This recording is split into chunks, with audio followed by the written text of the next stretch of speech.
বালিতড়া বসনবালা আদর্শ বিদ্যালয়, এই স্কুলেই পড়াশোনা করেছি।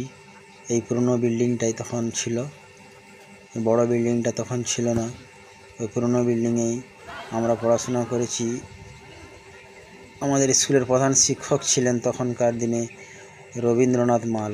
উনি গোছাতি থেকে আসতেন, ইংলিশের টিচার ছিলেন উনি। খুব ভালো শিক্ষক, খুব ভালো মাস্টারমশাই, আমাদের সঙ্গে খুব ভালো সম্পর্ক ছিল স্যারের।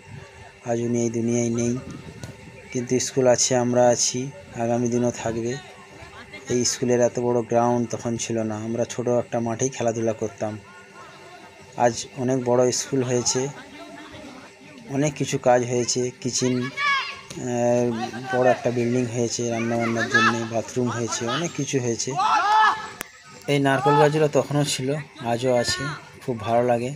খুব সুন্দর একটা পরিবেশ তৈরি হয়েছে, বড় গ্রাউন্ড হয়েছে, ছেলেরা খেলাধুলা করছে। তখন তো আমরা খেলতে পেতাম না অতটা ভালো, কিন্তু আজ অনেক বড় গ্রাউন্ড হয়েছে।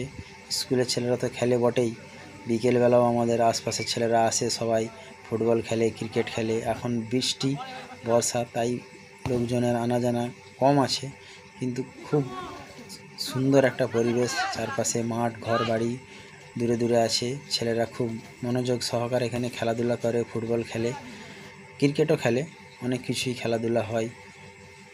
সুন্দর একটা স্কুল, সুন্দর পরিবেশ, সুন্দর গ্রাম।